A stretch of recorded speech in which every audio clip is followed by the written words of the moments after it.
অসুস্থতা একজন মানুষের জীবনে চলার পথে সৃষ্টি করে বাধা। নিজের শারীরিক বা মানসিক অবস্থা বিবেচনায় সম্পূর্ণ সুস্থ থাকতে অনেকেই জানেন না তার কি করা উচিত। তাই স্বাস্থ্য বিষয়ক নানা সমস্যায় পরামর্শ এবং সমাধানের পথ বাতলে দিতেই আমাদের সাপ্তাহিক আয়োজন হেলথ কেয়ার ডায়াগনস্টিক সেন্টার নিবেদিত স্বাস্থ্য কথা। প্রতি শুক্রবার এই অনুষ্ঠানে থাকে স্বাস্থ্য বিষয়ক নানা আলোচনায়। স্টুডিওতে থাকেন একজন বিশেষজ্ঞ চিকিৎসক। আমাদের সাথে আজ আছেন ইম্পালস হাসপাতালের কনসালটেন্ট এবং গাইনি রোগ বিশেষজ্ঞ অধ্যাপক নিয়াজটি পারভীন। আমাদের আজকের আলোচনার বিষয় মা ও শিশু মৃত্যু হার, প্রতিকার ও চিকিৎসা। দর্শক, আপনাদেরও সুযোগ রয়েছে স্ক্রিনে দেখানো নাম্বারে ফোন করে চিকিৎসকের পরামর্শ নেবার। আপনাকে স্বাগত জানাচ্ছি আমাদের আজকের অনুষ্ঠানে। মা ও শিশুর মৃত্যু হার নিয়ে কথা বলবো, সেই সাথে প্রতিকার, চিকিৎসা এসব বিষয় তো থাকবেই। শুরুতে একটু জানতে চাই যে আমরা অনেক সময় লক্ষ্য করি একটা বিষয়, যে অনেক সময় চিকিৎসক বলেন যে হয় বেবিকে বাঁচানো যাবে কিংবা মাকে বাঁচানো যাবে, বাচ্চাকে কিংবা মাকে, সেই ক্ষেত্রে কাকে বেছে নেবেন? এই ধরনের সিচুয়েশনগুলো আসলে কখন তৈরি হয়? ধন্যবাদ। অত্যন্ত একটি গুরুত্বপূর্ণ টপিকস নিয়ে আজকে আমরা কথা বলছি, মা ও শিশু। অ্যাকচুয়ালি আমি একজন গাইনোকোলজিস্ট। আপনি যে প্রশ্নটার প্রেক্ষাপট করেছেন, এরকম সিচুয়েশনে কিন্তু আমরা প্রায়ই পড়তে হয়। কিন্তু মা না শিশু, ডেফিনেটলি আমাদের মাকেই বেশি গুরুত্ব দিতে হবে। আমরা যখন দেখি যে এমন একটা ক্রিটিক্যাল সিচুয়েশন হয়েছে যে আমাদের যে কোনো একজনকে স্যাক্রিফাইস করতে হবে, তখন আমাদের ফার্স্ট টার্গেট থাকে যে আমরা মাকে বাঁচাবো। আর আমরা মা বেঁচে থাকলে তো পরবর্তীতে শিশু আসবে। আর আমরা চাই যে আজকের এই যুগে আমরা একটা মা একটা শিশুকে আমরা হারাতে চাই না। আমরা আমাদের স্বাস্থ্যসেবাকে এই পর্যায়ে নিয়ে যেতে চাই যে গর্ভকালীন জটিলতার জন্য যাতে একটি মা একটি শিশু যাতে মারা না যায়। নিশ্চয়ই। এই ক্ষেত্রে আসলে অনেক সময় হয় না যে দেখা যায় যে ফরচুনেটলি মা শিশু দুইজনেই বেঁচে যায়, আবার অনেক সময় মা মারা যান। মানে আমি যখন ছোট ছিলাম তখন আমি এই বিষয়টি লক্ষ্য করেছি, বেবি বেঁচে গিয়েছে, মা মারা গিয়েছে। আসলে কোন পর্যায়ে গিয়ে মা মারা যান? আচ্ছা, এই কন্ডিশনটা অ্যাকচুয়ালি খুবই যদি একটা ক্রিটিক্যাল সিচুয়েশন হয়, যে এমন হয়েছে যে একটা প্রেগনেন্সি, ফুল টার্ম প্রেগনেন্সি হয়েছে, হয়তো একটা মায়ের হঠাৎ করে একটা হয়তো কার্ডিয়াক অ্যারেস্ট হলো, বা হয়তো কোনো মানে হার্ট অ্যাটাক হলো, বা একটা খুব সিরিয়াস টাইপের হয়তো রোড ট্রাফিক অ্যাক্সিডেন্ট হয়েছে, যে মাটা ডেফিনেটলি আমরা জানি যে উইদিন ভেরি শর্ট টাইম মাটা মারা যেতে যাচ্ছে। সেই সময় হয়তো আমাদের একটা মানে প্রসিডিওর আছে যেটাকে বলি পেরিপার্টাম সিজারিয়ান সেকশন। আমরা জাস্ট উইদিন 4-5 মিনিটস আমরা জাস্ট একটা যে পরিস্থিতিতে আছে ওখানেই হয়তো আমরা একটা ইনসিশন দিয়ে আমরা বেবিটাকে পেট থেকে বের করে নিয়ে আসবো। অ্যাটলিস্ট মাটা চলে যাচ্ছে, কিন্তু সেক্ষেত্রে আমরা বেবিটাকে সেভ করতে পারি। এক্ষেত্রে কি রক্তক্ষরণ কি কোনো ইস্যু? মা তো মারাই যাচ্ছে, মা ইজ গোয়িং টু ডাই, মা ইজ গোয়িং টু ডাই। এবং সেক্ষেত্রে আরেকটা এখানে অপশন আছে যে দেশের বাইরে এই পেরিপার্টাম সিজারিয়ান সেকশনটা খুব বেশি প্র্যাকটিস করা হয়, যে অ্যাটলিস্ট আমরা তখন বেবিটাকে আউট করলে মাটাকে সিপিআর দেওয়ার জন্য খুব ইজি হয়। সিপিআর আমরা কার্ডিও রেসপিরেটরি যেটা রিসাসিটেশন যেটা, তো এটা আমাদের দেশে হয়তো অত বেশি প্র্যাকটিস হয় না, কিন্তু এই ধরনের অপশন আছে। সংক্ষেপে একটি বেবির কথা শুনে তারপর আমরা অন্যান্য বিষয়গুলো যেতে চাই। অনেক সময় বেবির মৃত্যু হয়, সেটা আসলে কেন হয়? অ্যাকচুয়ালি যেটা বেবির মৃত্যু হয় এটাকে আমরা বিভিন্ন ক্যাটাগরিতে করতে পারি। যেমন একটা নিউবর্ন বেবি হয়তো মারা গিয়েছে উইদিন 7 ডেজ বা জন্মের পরেই। আবার অনেক সময় দেখা যায় পেটেই বেবিটা মারা যাচ্ছে, স্টিল বর্ন যেটাকে আমরা বলে থাকি। আবার দেখা গেল যে প্রথম 1 মাসের মধ্যে যেটা মারা যাচ্ছে, পেরিন্যাটাল ডেথ। আবার 1 বছরের মধ্যে মারা যায়, 5 ইয়ার্সের মধ্যে মারা যায়। অ্যাকচুয়ালি আমাদের দেশের প্রেক্ষাপট আমরা যদি 20-25 বছর পিছনে যাই, আমাদের এই রেটগুলো কিন্তু অনেক বেশি ছিল। এখন আমরা অনেকটাই কমিয়ে এনেছি। আমাদের এসডিজির যে টার্গেট আছে 2030-এর মধ্যে আমরা সেগুলোকে আরও কমিয়ে আনবো, অন্তত 1000 লাইফ বাড়তে যাতে আমাদের 10-12 ওরকম হয়, এই টার্গেট আমাদের আছে। তো এটার অন্যতম কারণ হচ্ছে যে আসলে মায়ের যত্নটাই আসল। লাস্ট আমাদের যেটা ওয়ার্ল্ড হেলথ অর্গানাইজেশনের যে প্রতিপাদ্য ছিল যে আমাদের বিগিনিংটা যদি হেলদি হয় তাহলে আমরা একটা হেলদি আউটপুট পেতে পারি। তো একটি মা যদি সুস্থ থাকে, মা যদি প্রেগনেন্সিটা প্ল্যান করে নেয়, একটি মায়ের যদি সুস্থতা থাকে, তাহলেই কিন্তু আমরা বেবিটাকে একটা হেলদি বেবি পেতে পারি এবং শিশু মৃত্যুর হার আমরা কমাতে পারি। আমরা একটু আলোচনায় আসতে চাই যে যখন মা গর্ভবতী হন তখন আসলে তার যত্নগুলো কেমন হওয়া উচিত, আর তিনি যদি কোনো প্রবলেমে পড়ে তার মানে কমপ্লিকেটেড সিচুয়েশনগুলো আসলে কি কি তৈরি হয়? আচ্ছা, যেহেতু আমরা মাতৃমৃত্যু শিশু মৃত্যু নিয়ে কথা বলছি, তো আমি বলবো যে একটি মা প্রেগনেন্সি নেওয়ার আগেই কিন্তু একটা প্রি প্রেগনেন্সি কাউন্সেলিংয়ে আসবে, যে সে প্রেগনেন্সি নেওয়ার জন্য পুরোপুরি মানে প্রস্তুত রেডি কিনা। প্রস্তুত আছে কিনা। তো এটাই আমরা অ্যাডভাইস করবো যে তার বয়সটা ঠিক আছে কিনা, তার ওজনটা ঠিক আছে কিনা, তার কোনো ক্রনিক ডিজিজ আছে কিনা, তার জেনেটিক কোনো প্রবলেম আছে কিনা। তো একটি ডক্টরকে দিয়ে যদি সব কিছু সে চেক আপ করিয়ে নেয় তাহলে কিন্তু তার প্রেগনেন্সির স্টার্টিংটাই একটা হেলদি বিগিনিং হয়। এবং তারপরে আমরা এক্সপেক্ট করবো যে পুরো প্রেগনেন্সি জার্নিটা সে একটা হসপিটালে বুক হবে বা ডক্টরের আন্ডারে থাকবে। কাজে যখনই যে কোনো প্রবলেম হবে আমরা আগে থেকেই সেটা আইডেন্টিফাই করতে পারবো এবং যথাযথ চিকিৎসা নিতে পারবো, তাহলেই কিন্তু একটা অপটিমাম আউটপুট আমরা পেতে পারি। আপনি বয়সের কথা বললেন, আমি যদি বলি এখানে একটা স্ট্যান্ডার্ড মানে আমরা যদি এজ ধরি তাহলে আসলে মেয়েদের ক্ষেত্রে সাধারণত কত থেকে কত ধরেন? আচ্ছা, আমাদের দেশে এখন যেটা ল আছে যে 18-র আগে বিয়ে না, 20-এর আগে কোনো বেবি না। তো আইডিয়াল বয়সটা যদি আমি বলি তাহলে হচ্ছে 20 থেকে 30 বা 35 ম্যাক্সিমাম। হ্যাঁ, একটা 20-এর আগে একটা মানে যদি মা হয় তাহলে কিন্তু তার গ্রোথ ডেভেলপমেন্ট এটা প্রপার হয় না। আবার 35-এর পরে যে সমস্ত মায়েরা মানে নারীরা সন্তান নিচ্ছে এটাতেও কিন্তু বিভিন্ন ধরনের জটিলতা হতে পারে। যেমন হয়তো ওই সময় দেখা যায় যে বিভিন্ন ধরনের ক্রনিক ডিজিজ, প্রেশার, ডায়াবেটিস এই ধরনের প্রবলেম হয়। আরেকটা ইম্পর্টেন্ট যেটা মানে বয়স মেয়েদের যত বেশি হবে তাদের কিন্তু কিছু জেনেটিক প্রবলেম হয়ে যায় যেগুলো মানে বয়সের সাথে সাথে রিলেটেড। একটা 40 ইয়ার্সের মা বাচ্চা হলে কিন্তু তার বিভিন্ন ধরনের ক্রোমোজোমাল অ্যাবনর্মালিটি হতে পারে। কাজে আমার আইডিয়াল বয়সটা হচ্ছে 20 থেকে 35। আচ্ছা, কোনো মা অন্তঃসত্ত্বা হলো, তারপর আসলে তার পুরো জার্নিটা আমরা যেটাকে বলি 10 মাস 10 দিন, আসলে কি 10 মাস 10 দিন না এরকম একটা এভারেজ টাইমে আমরা আসলে এটা বলে থাকি? আচ্ছা, 10 মাস 10 দিন অ্যাকচুয়ালি অ্যারাবিক মান্থের হিসাবে হয়তো 10 মাস বলে।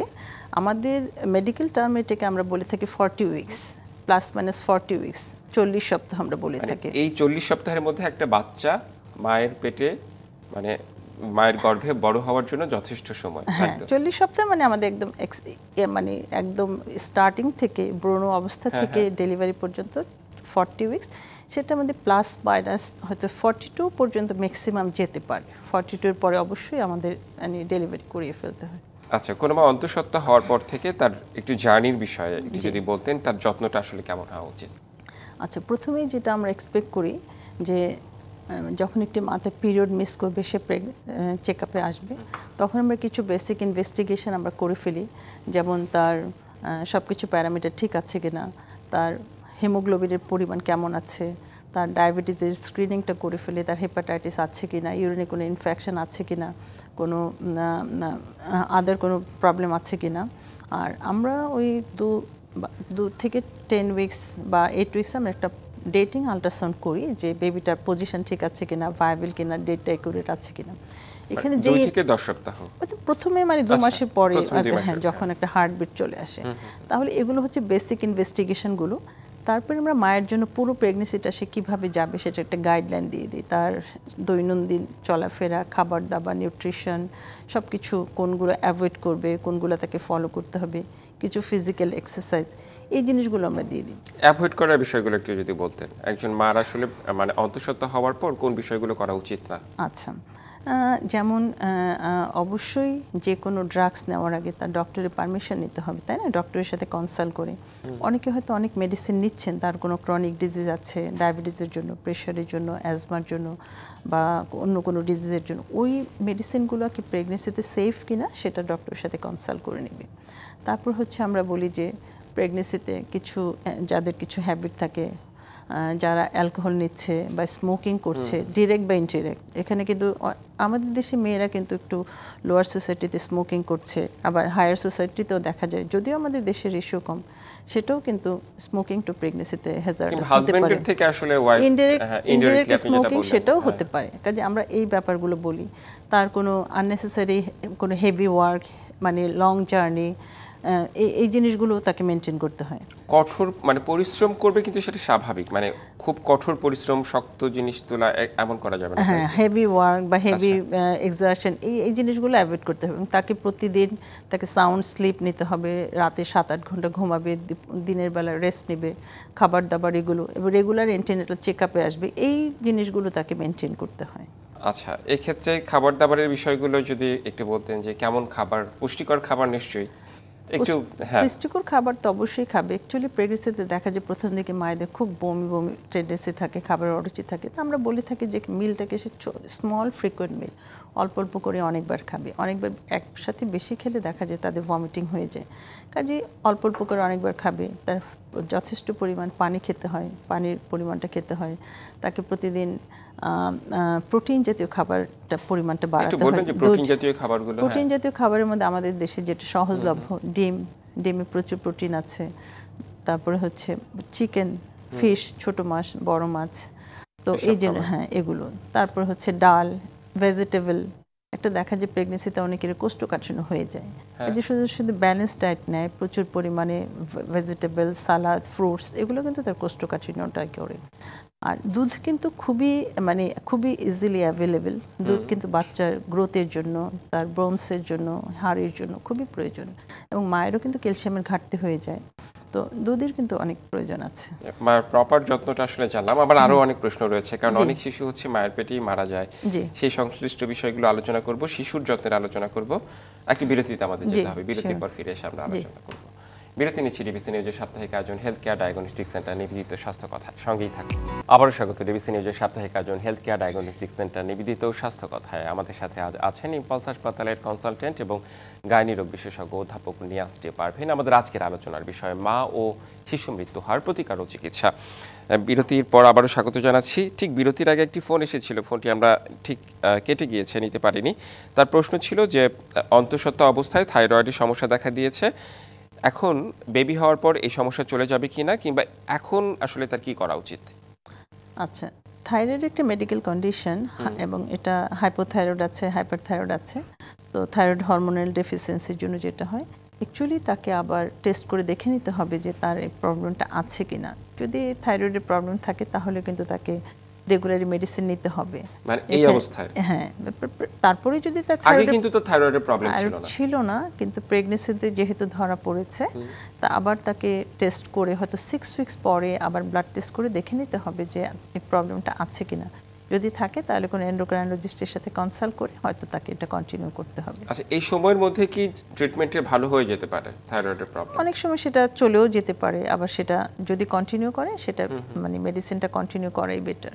মেডিসিন কন্টিনিউ করাই বেটার। আর বেবি হওয়ার পর থাইরয়েডের সমস্যা থাকবে কিনা এটা ডিপেন্ড করবে তার শারীরিক কন্ডিশন কিংবা চিকিৎসার উপর। একটা ইম্পর্টেন্ট যে বাচ্চারও কিন্তু থাইরয়েড টেস্ট করতে হয়। হ্যাঁ, বাচ্চা জন্মের পরেই আমরা থাইরয়েড টেস্ট করি। এই থাইরয়েডের প্রবলেমের জন্য কিন্তু মায়ের থাইরয়েডের প্রবলেমের জন্য বা বাচ্চার থাইরয়েডের প্রবলেম কিন্তু বাচ্চার যেটা অটিস্টিক বেবি বা বুদ্ধি প্রতিবন্ধী কিন্তু হতে পারে, যদিও একটা খুব ছোট জিনিস, কিন্তু এই থাইরয়েডের প্রবলেম কিন্তু বাচ্চা বুদ্ধি প্রতিবন্ধী হতে পারে, যেটা কিন্তু ভেরি ইম্পর্টেন্ট। এবং আমরা দেখি এটা দেখা জন্মের পরে কিন্তু বাচ্চার থাইরয়েড আছে কিনা সেটা চেক করা হয়, যদি কোনো প্রবলেম থাকতে সাথে সাথেই কিন্তু সেটা ট্রিটমেন্ট দেওয়া যায়। জি, অনেক প্রশ্ন রয়েছে। মাতৃমৃত্যু, আসলে মাতৃমৃত্যুর কারণগুলো কি কি মোটা দাগে জানতে চাই। আচ্ছা, মাতৃমৃত্যু অ্যাকচুয়ালি সারা গ্লোবালি অনেক কারণ আছে মায়ের মৃত্যুর। তো আমাদের দেশে যে সমস্ত কারণে সাধারণত মায়েরা মারা যাচ্ছে, সেটা অন্যতম একটা প্রধান কারণ হচ্ছে রক্তক্ষরণ। দেখা যায় যে ডেলিভারির সময় বা ডেলিভারির পরে যদি অতিরিক্ত রক্তক্ষরণ হয়। তারপরে দেখা যায় আরেকটা কারণ হচ্ছে যদি মায়েদের অনেক হাই ব্লাড প্রেশার থাকে, হাই ব্লাড প্রেশার যেটার জন্য হয়তো আলটিমেটলি মায়েদের খিঁচুনি হয়ে যায়, খিঁচুনি এক্লেমসিয়া যেটা বলে থাকি, সেটার জন্য হয়তো মাতৃমৃত্যু হতে পারে। এটা উচ্চ রক্তচাপের কারণে মানে খিঁচুনিটা হয়, উচ্চ রক্তচাপের কমপ্লিকেশন হিসেবে খিঁচুনি হয়, কিন্তু মাতৃমৃত্যু হয়েছে। আরেকটা ভেরি ইম্পর্টেন্ট কারণ আমাদের দেশে যেটা হচ্ছে আনসেফ অ্যাবর্শন। আনসেফ মানে হয়তো কোনো আনসেফ জায়গায় হয়তো একটি গর্ভপাত করিয়েছে, একটা ইলিগাল প্রেগনেন্সি বা আনওয়ান্টেড প্রেগনেন্সি, সেটাকে যে আনসেফ জায়গায় অ্যাবর্শন করিয়েছে, সেটার কমপ্লিকেশন হিসেবে ইনফেকশন হয়ে কিন্তু মায়ের মৃত্যু হতে পারে। তারপর আবার অনেক সময় খুব আমাদের টিনেজ প্রেগনেন্সি হচ্ছে, অল্প বয়সী কিশোরী মায়েরা মা হচ্ছে, তাদের প্রসব সময় দেখা যায় যে বাধাগ্রস্ত প্রসব বা অবস্ট্রাকটেড লেবার, সেই কারণে কিন্তু মাতৃমৃত্যু হচ্ছে। আর ওয়েস্টার্ন সোসাইটিতে দেখা যায় একটা কন্ডিশন যে ওদের ওবেসিটির জন্য বা থ্রম্বোএম্বোলিজমের জন্য ওই ওয়েস্টার্ন সোসাইটিতে মাতৃমৃত্যুর একটা অন্যতম কারণ। তা আমাদের দেশে যে কারণগুলো বলেছি, এগুলো কিন্তু অনেকটাই আমরা প্রিভেন্ট করতে পারি। যেমন যেটা বললাম যে রক্তক্ষরণ, একটি মায়ের রক্তক্ষরণের অন্যতম কারণ হচ্ছে রক্তশূন্যতা। যেই একটা টিনেজ মা যদি প্রেগনেন্ট হয়, টিনেজ কিশোরী যার এখনো 20 বছর আগে যদি সে প্রেগনেন্ট হয়, দেখা গেল সে রক্তশূন্যতা আছে, অ্যানিমিয়া আছে, তার হিমোগ্লোবিন অনেক কম, এই মাটাই যখন প্রেগনেন্ট হবে ডেলিভারির সময় তার প্রচুর রক্তক্ষরণ হবে। তখন দেখা যাবে যদি সেটা হসপিটালে ডেলিভারি না হয়, প্রপার জায়গায় ডেলিভারি না হয়, হয়তো বাসায় ডেলিভারি হচ্ছে, ওই রক্তক্ষরণে যেহেতু তার রক্তশূন্যতা আছে, হয়তো সে ওখানেই হয়তো মারা যাবে, বা ডেলিভারির পরে হয়তো রক্তক্ষরণে মারা যেতে পারে। আরেকটা যেটা বলে যেটা আনসেফ অ্যাবর্শন, অনেকে হয়তো যে প্রেগনেন্সি নেওয়ার জন্য সে রেডি না বা ইলিগাল কোনো প্রেগনেন্সি হয়েছে, যেটা আমাদের প্রত্যন্ত হয়ে থাকে, হয়তো তারা কোনো জায়গায় যে মিসক্যারেজ করিয়েছে বা নিজেরাই বাসায় কিছু করেছে, সেটা থেকে কিন্তু একটা ইনফেকশন হয়ে যায়, যেটা সেপটিক অ্যাবর্শন আমরা বলে থাকি। সেপটিক অ্যাবর্শনের কারণে কিন্তু দেখা যাচ্ছে আলটিমেটলি ইনফেকশন হয়ে তার সেপ্টিসেমিয়া হয়ে কিন্তু মায়ের মৃত্যু হচ্ছে। এই কারণগুলো আমাদের দেশে অনেক বেশি। আচ্ছা, প্রতিরোধের বিষয়ে যখন আসলাম, এই রক্তক্ষরণ যেসব মায়ের অ্যানিমিয়া রয়েছে সেই সব মায়েদের ক্ষেত্রে আসলে প্রস্তুতিটা কেমন থাকা উচিত? আচ্ছা, যেটা বলছি যে আমাদের টিনেজ প্রেগনেন্সি, যেটা কিশোরী মা, সেটাকে আমাকে বন্ধ করতে হবে। 20 বছরে আমাদের প্রেগনেন্সিটা নেবে, মানে অ্যান্টিনেটাল কেয়ারে আমাদের হিমোগ্লোবিন কতটুকু আছে এটা দেখে নিতে হবে। প্রত্যেকটা মায়ের ডেলিভারির সময় হিমোগ্লোবিন এবং ব্লাড গ্রুপ জেনে তার ডোনার রেডি রাখতে হবে। কোনো অবস্থাতেই কিন্তু মানে বাসায় মানে আনঅ্যাটেন্ডেডভাবে কোনো ডেলিভারি করা যাবে না। আমরা চাই যে কোনো স্বাস্থ্যকর্মীর মাধ্যমে হসপিটালে এসে ডেলিভারিটা হোক। কেন বাসায় কোনো ডেলিভারি হলে হয়তো দেখা গেল যে তার রক্তক্ষরণ হচ্ছে বা ফুলটা আটকে গেছে। হ্যাঁ, আমাদের যে ডেলিভারি পরে যে ফুল আছে প্লাসেন্টা, যেটা প্লাসেন্টা ডেলিভারি হচ্ছে না, ওখানে কিন্তু বাসার লোকজন যারা ডেলিভারি করছে দায়রা, ওরা কিন্তু সেটা ম্যানেজ করতে পারে না, আলটিমেটলি কিন্তু ও কারণে কিন্তু বেবি মৃত্যু হচ্ছে। তো কাজী আর প্রেগনেন্সি অবস্থায় যাতে আমরা তাকে রেগুলার পুষ্টিকর খাবার, আয়রন, ক্যালসিয়াম, ভিটামিন এগুলো দিয়ে যার হিমোগ্লোবিনের যাতে মানে স্ট্যান্ডার্ড যাতে রক্ত দেওয়ার কোনো ইস্যু থাকতে পারে, মানে প্রেগন্যান্সি অবস্থায়? প্রেগনেন্সি অবস্থায় রক্ত দেওয়ার যাদের হিমোগ্লোবিন অনেক কম আছে, 6, 7, 5, তাদেরকে কিন্তু রক্ত দিতে হয়। এর জন্য আমরা বলে থাকি যে প্রেগনেন্সির প্রথমেই যাতে ওরা ডোনার ব্লাড গ্রুপটা জেনে তার কম্পিটেবল যাতে একজন ডোনার রেডি করে রাখে যাদের হিমোগ্লোবিন কম আছে। কিন্তু আর বেবি হওয়ার সময় তো মাস্ট এটা রেডি ডেলিভারির করা। সময় তো প্রচুর রক্তক্ষরণ হয়, যেটা নরমাল ওই সময় তো ডেলিভারিতে অবশ্যই রেডি, মানে তৈরি থাকতে হবে। এগুলো কিন্তু আমরা সবই প্রিভেন্ট করতে পারি যদি ডেলিভারিটা হসপিটালে হয়। কিন্তু একটা মার যার হিমোগ্লোবিন অনেক কম আছে, সে যদি বাসায় ডেলিভারি করে, তাকে কিন্তু মানে বাঁচানোর কোনো, ফেরানোর কোনো উপায় থাকে না। আপনি একটু অনিরাপদ অ্যাবর্শনের কথা বলছিলেন, আমি একটু জানতে চাই যে আসলে অনেক সময় হয় না যে মায়েরা অনেক সময় কিংবা পারিবারিক সিদ্ধান্ত সময় নেয় 2 মাস 4 মাস, আসলে সুনির্দিষ্ট আমি যদি বলি কেউ যদি গর্ভপাত করাতেই চায়, এটা আসলে কোন সময়ের মধ্যে করা উচিত? আচ্ছা, আমি এখানে যদি প্রথমেই এটা আনওয়ান্টেড, তারপরেও মানে এটা জানার জন্য আমি এখানে প্রথমেই বলবো, গর্ভপাত আমরা চাই যে প্রতিটা প্রেগনেন্সি যাতে প্ল্যান হয়। আমাদের কিন্তু এখন জন্ম নিয়ন্ত্রণ ব্যবস্থা, কন্ট্রাসেপটিভ, ফ্যামিলি প্ল্যানিং এর সবকিছু অপশন আছে। কাজে যে প্রেগনেন্সি চাবে না সে অবশ্যই জন্ম নিয়ন্ত্রণের পদ্ধতির মধ্যে থাকবে, তাহলেই কিন্তু তার আনওয়ান্টেড প্রেগনেন্সি হচ্ছে না। এটা হচ্ছে আমার ফার্স্ট মেসেজ। তারপরে কারো যদি প্রেগনেন্সি হয়ে যায়, অবশ্যই সে হসপিটালে আসবে, ডক্টরের সাথে কনসাল্ট করবে, ডক্টরের সাথে কনসাল্ট করে প্রপার ওয়েতে সে গর্ভপাত করবে। আমাদের অনেক মেডিসিন আছে, আমরা মেডিসিন দিয়ে কিন্তু এখন করতে পারি। এটা কি সুনির্দিষ্ট কোনো টাইম ফ্রেম? 2 মাস 4 মাস? as early as possible, within 8 weeks এর মধ্যে করাটাই বেটার। কিন্তু একটা মা, আমরা এমনও পাচ্ছি আনমেরিড মেয়ে, সে প্রেগনেন্ট হয়ে গেছে 4 মাস 5 মাস, কাউকে বলতে পারেনি, হঠাৎ করে এসছে আমাদের কাছে, হয়তোবা তারা বাসায় ট্রাই করছে, তাই না? তখন কিন্তু ডক্টরের দায়িত্ব পড়ে যে সেই মেয়েটাকে সেভ করা। কিন্তু এরাই যদি বাসায় কিছু করে, তখন কিন্তু তার সেটা একটা আনসেফ অ্যাবর্শন বা অতিরিক্ত রক্তক্ষরণে মায়ের মৃত্যুর একটা কারণ হয়ে দাঁড়ায়। কিছু বলতে চান কিনা যে মা ও শিশু ভালো থাকার জন্য আসলে কি করা উচিত সংক্ষেপে? আচ্ছা, আমরা চাই না যে গর্ভকালীন অবস্থায় বা প্রেগনেন্সির জন্য একটি মা বা একটি শিশু যাতে মারা যাক। আমাদের এসডিজি যেটা আমাদের আছে টার্গেট, আমরা 2030 মধ্যে আমাদের মাতৃমৃত্যু এখন যেটা আছে 156, 1 লাখে, সেটা আমরা অর্ধেকে কমিয়ে আনবো। শিশু মৃত্যু হার আমরা অর্ধেকে কমিয়ে আনবো। কাজে প্রতিটি মা আমরা সচেতন হই, আমরা গর্ভকালীন পরিচর্যা নেই, নিজেকে সুস্থ রাখি এবং সুস্থ বাচ্চা জন্ম দিই। নিশ্চয়ই। আপনাকে অনেক ধন্যবাদ আমাদের আজকের অনুষ্ঠানে যুক্ত হওয়ার জন্য এবং পরামর্শ দেওয়ার জন্য। ধন্যবাদ সবাইকে। হেলথ কেয়ার ডায়াগনস্টিক সেন্টার নিবেদিত স্বাস্থ্য কথা, এই ছিল আমাদের আজকের আয়োজন। সঙ্গেই থাকুন।